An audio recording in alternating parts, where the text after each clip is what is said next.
ንኽወፅእ ክቃለስ ጀመረ። እንተኾነ ግን ሰቁራጦስ ኣዝዩ ሓያል ምንባሩ ኣብቲ ውሽጢ ማይ ዓቕሉ ክሳዕ ዝፀቦ ፀቒጡ ሓዞ። ብድሕሪ እዚ ሰቁራጦስ ነቲ መንእሰይ ሰላም ናይ ላይፍ ቻነል ተኸታተልቲ ዝኾንኩም ከመይ ኣለኹም? ድሓን ዲኹም? ከምቲ ኣነ ሰላም ዘለኹ ንስኹም ለበቢ ዘለኹም ሰላም ክትኮነለይ ናይ ኩሉ ግዜ ትምኒታ እዩ። ክሳብ ሕዚ ዘበረታዕኹም ኣሕዋተይ ብጣዕሚ የመስግን። ናይዚ ቻነል ቤተሰብ ዝኾንኩም ላይክ፣ ሸር፣ ኮመንት ምግባር ኣይትሕመቑ። ናይዚ ቻነል ቤተሰብ ዘይኮንኩም ደሞ ላይክ፣ ሳብስክራይብ ብምግባር ቤተሰብ ኮኑ ይኹን ኩለኩም ፈቱ። ናሎማንቲ ብሓዱሽ ቪድዮ መፂእኩም ኣለኹ። ብሓፃር መሃሪ ዛንታ ሒዘልኩም መፂ ኣለኹ። ክትፈትዋ ተስፋ ይገብር። ሚስጥር ዓወት ሓደ መንእሰይ ንልባም ሰቁራጦስ ሚስጥር ዓወት እንታይ እዩ ክብል ሓተቶ። ሰቁራጦስ ናይቲ መንእሰይ ሕቶ ድሕሪ ምስማዕ ሚስጥር ዓወት ንኽነግሮ ንፅባሒቱ ኣብቲ ገምገም ቀላይ ንኸራኸቡ ወፀራ ሃቦ። ንፅባሒቱ ምስ ተራኸቡ ሰቁራጦስ ነቲ መንእሰይ ናብቲ ቀላይ ምስኡ ክኣቱ ሓበሮ። ናብቲ ቀላይ ክሳዕ ክሳዶም ዝበፅሕ ኣተዉ። ኣብ ከምዚ ከለዉ ሃንደበት ነቲ መንእሰይ ብዝገርም ሰቁራጦስ ብክሳዱ ሒዙ ናብቲ ማይ ፀቒጡ ኣጥለቖ። እቲ መንእሰይ ፈንፂጉ ንኽወፅእ ክቃለስ ጀመረ። እንተኾነ ግን ሰቁራጦስ ኣዝዩ ሓያል ምንባሩ ኣብቲ ውሽጢ ማይ ዓቕሉ ክሳዕ ዝፀቦ ፀቒጡ ሓዞ። ብድሕሪ እዚ ሰቁራጦስ ነቲ መንእሰይ ርእሱ ካብቲ ማይ ኣውፅኦ። እቲ መንእሰይ ርእሱ ካብቲ ውሽጢ ማይ ምስ ወፀ ኣየር ብምርካቡ ብሓይሊ ከስተንፍስ ጀመረ።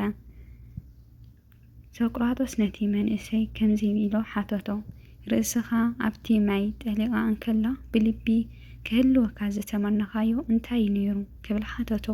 እቲ መንእሰይ ኣየር ክብል ንሰቁራጦስ መለሰሉ። ሰቁራጦስ ድማ ከምዚ በሎ ሚስጥር ዓወት እምበኣር ከምቲ ኣብ ውሽጢ እቲ ማይ ከለኻ ንኣየር ብልቢ ዝደለኻዮ ዝተመነኻዮን እያ።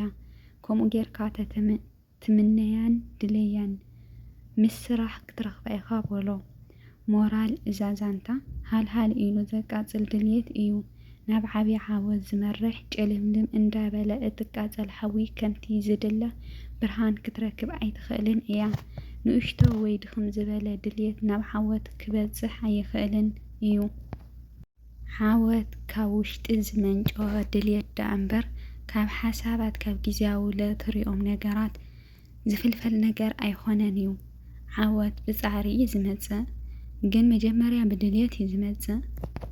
ብምድላይ ጀሚሩ ናብ ምግጋስ ይበፅሕ፣ ካብ ምግጋስ ድማ ናብ ምስራሕ ይበፅሕ፣ ካብ ምስራሕ ደሞ ናብ ብሓይሊ ምስራሕ ይበፅሕ እና ዓወት ብኾፍ ምባል ብምፅባይ ብኾን ይኾን ኣብ ዕድል ምእማን ዘይኮነሲ ዓወት ካብ ፃዕርን ካብ ድልየትን እዩ ዝፍልፍል።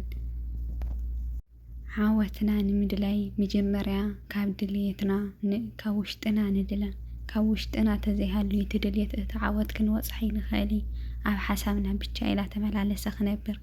ስለዚ ንዓወት ክንደሊ ተኮይንና መጀመርያ ውሽጥና ድልየት ይሃልወና። ካብቲ ድልየት ተወጊሱ ደሞ ሓይሊ ይሃልወና። ብሓይሊ ድኡ ክንቃለስ ንፈትን። ካብ ቃልሲ ቀፂሉ ደሞ ፃዕሪ ይሃልወና። እዚ እንተዘይሃልዩ ዓወት ክንወፅሕ ኣይንኽእልን ኢና ይብል መልእኽቲ ሰቁራጦስ። ካብ ሰቁራጦስ ንሕና እንታይ ኢና ንመሃር? ካብዙ ነዚ መንእሰይ ዝሃቦ ትምህርቲ ንሕና እንታይ ኢና ንወስድ? ዝጠቕመካ ወሲድካ ዘይጠቕመካ ምግዳፍ ዝበሃል ነገር ኣሎ እና ንሕና ዝጠቕመና ነገር ንውሰድ። እቲ ዝጠቕመና ነገር ወሲድና ደሞ ንጠቐመሉ።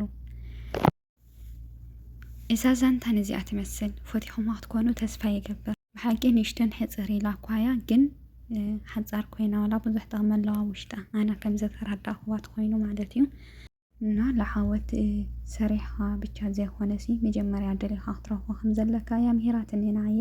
ንዓኹም እውን ከምኡ ከተምህረኩም ተስፋ ይገብር።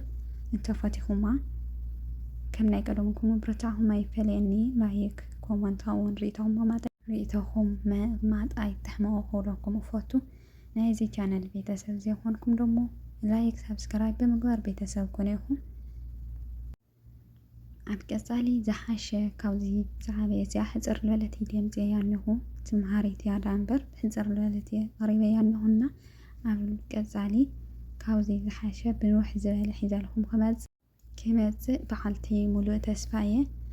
ከምኡውን እዚ ቻነል ሓደ መምሃሪ መዘናጋዕቲ ጠቐምቲ ዝኾነ ነገራት ሒዘሉ ክቐርብ ተስፋ ኣለኒ ማለት እዩ። እዚ ግን ናትኩም መበረታትዒ እውን ኣይፈለየኒ ክብለኩም ፈቱ። ክሳብ ብሓድሽ ቪድዮ ንራኸብ። ሰናይ ግዜ።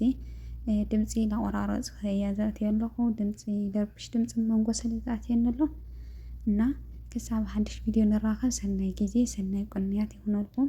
ላይክ፣ ሸር፣ ኮመንት፣ ሳብስክራይብ ምግባር ኣይትሕመቑ ኢኹም። ምንጪ ካብ ገጻት ፌስቡክ እየ ረኺበያ ካብ ዘንበብኩዋ የቕሪበልኩም ስለ ዝፈትኹዋ ከዓ ኣቕሪበልኩም ኣለኹ እና ጎበዛት ሰማዕቲ ኾኑ። ኣነ ለጎበዝ ኣንባቢት ክኾነ ሰናይ ግዜ ሰናይ ቅንያት ይኹነልኩም።